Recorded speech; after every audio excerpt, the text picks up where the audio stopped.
So உலகமெங்கும் சலஃபியா என்ற தொடர் உரையில் நம்ம முதலாவது பாகத்தில் இருக்கோங்க.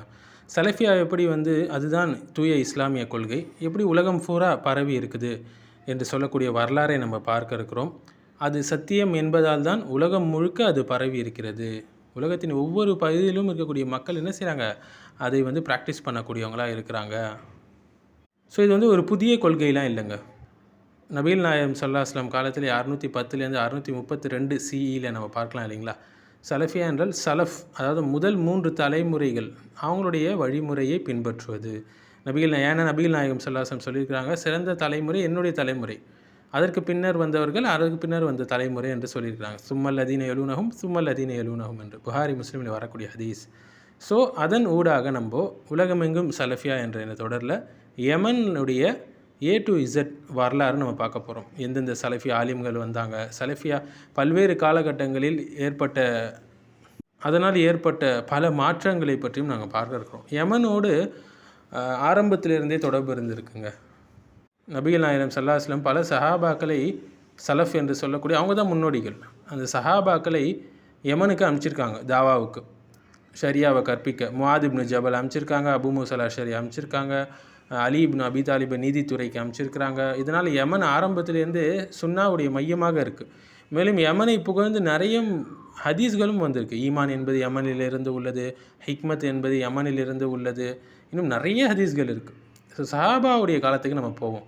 632 700 வாக்கில் யமன் இஸ்லாமிய அறிவின் மையமாக இருந்தது என்று சொல்லலாங்க. அங்கே என்னென்ன முக்கியமான அறிஞர்கள் இருந்தாங்கன்னா, அப்துல்லா இப்னு அப்பாஸ், அபு மூஸா அல்-அஷ்அரி, முஆத் இப்னு ஜபல், இவங்களால் யமனில் ஹதீஸ் மற்றும் ஃபிக்கு பரவுச்சு இவங்களால். மேலும் தப்சீரும் பரவுச்சு.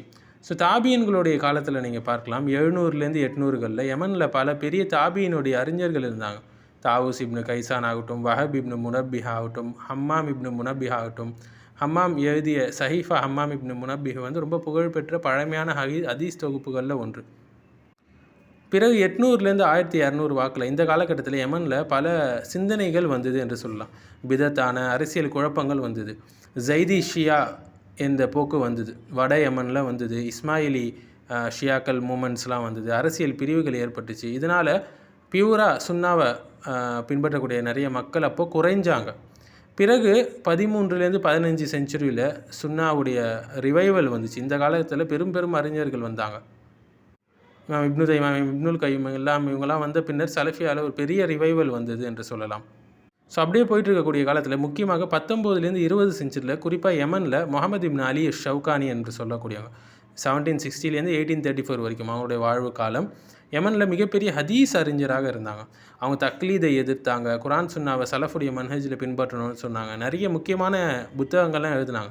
குறிப்பாக நெய்லுல் அவுத்தார், இர்ஷாதுல் ஃபுஹூல், அதெல்லாம் அவங்க எழுதின புத்தகங்கள் தான். ஸோ யமனில் இந்த சலஃபி தாட் மிகவும் வலுப்பெற ஆரம்பிச்சது இவங்களுடைய காலகட்டத்தில். பிறகு குறிப்பாக சொல்லணும்னா நவீன காலகட்டத்தில் 20வது செஞ்சுரியில் யமனில் மிகப்பெரிய ஒரு புரட்சி ஏற்பட்டது என்று சொல்லலாம். கல்வி ரீதியாக மதினா பல்கலைக்கழகத்தில் படிச்சுட்டு வந்த ஷேக் முக்பில் இப்னு ஹாதி அல் வாதி அவர்கள் 1933 2001 வரைக்கும் அவங்க சவுதி அரேபியாவில் படித்தவங்க. பின்னர் யமனுக்கு திரும்பினாங்க, அவங்க தாயகத்துக்கு. 1979 பிறகு தாருல் ஹதீஸ் என்று சொல்லக்கூடிய தம்மாஜ் என்று சொல்லக்கூடிய ஒரு நிறுவனத்தை என்ன செய்கிறாங்க, நிறுவுறாங்க. ஸோ உலகம் முழுவதிலிருந்து மாணவர்கள் அங்கே படித்தாங்க. ஏன்னா அங்கே குறைந்த பொருளாதாரத்திலே அங்கே வாழ முடியும். ஸோ ஃபேமிலியாக படித்தாங்க. பல ஊர்கள்லேருந்து படித்தாங்க, உலகின் பல ஊர்கள்லேருந்து. அங்கே அக்கீதா, ஹதீஸு, சலஃப் மன்ஹஜை உறுதியாக பெற்றுக்கொண்டாங்க. ஸோ தம்மாஜோடைய இன்ஃப்ளூயன்ஸ் மூலியமாக பல சென்டர்ஸ் உருவாச்சு. மாரிபில், சனாவில், அதனில், ஹஜரல் மவுத்தில். இதில் குறிப்பாக அவர்களுடைய மாணவர்கள் யஹ்யா அல் ஹஜூரி, முஹம்மது அல் இமாம், இந்தமாரி நிறைய ஆலிம்கள் என்ன செஞ்சாங்கன்னா பரவலாக அங்கங்கே மர்க்கஸ் வச்சு கல்வியை சொல்லிக் கொடுக்க ஆரம்பித்தாங்க. குறிப்பாக தம்மாஜுடைய வாரப்போ, யமனுடைய சிவில் வாரப்போ 2011 to 2014 ஹூத்தி ஷியாக்கள் என்ன செஞ்சாங்க, தம்மாஜ் சலஃபி சென்டரை தாக்குனாங்க. இதனால் நிறைய கான்ஃப்ளிக்ட் ஏற்பட்டது. பல பேர் வெளியேறினாங்க, அவங்கவுங்க ஊருக்கு போக ஆரம்பித்தாங்க. பிறகு தாவா இன்னும் வீரியமாக பரவுச்சு. அவங்கவுங்க ஊருக்கு அவங்கவுங்க போகும்போது உலகம் முழுவதும் யமன் சலஃபி உலமாக்கள் போனாங்க. ஷேக் முக்பிலோட students Indonesia, India, UK, Africa, USA எல்லா இடத்துக்கும் போனாங்க. ஸோ சலஃபி தாவா குளோபலாக மாறியது என்று சொல்லலாம். ஸோ ப்ரெசன்ட் சுச்சுவேஷனில் இப்போ ஹதரல் மவுத், அதன், மாரிப்லலாம் நல்ல தாவா போயிட்டுருக்கு. இப்போ ஆனால் சிவில் வாரும் ஹூத்தி கண்ட்ரோலும் இருக்கிறதுனால நிறைய சேலஞ்சஸ் இருக்குது. ஸோ இந்த சலஃபி சென்டர்ஸ் வந்து இருக்கக்கூடிய இடங்கள் பார்த்திங்கன்னா உலகம் முழுவதும் Saudi Arabia, Yemen, Kuwait, UAE, Egypt, Indonesia, UK, USA, India, Africa எல்லா இடத்துலையும் பரவி இருக்குது.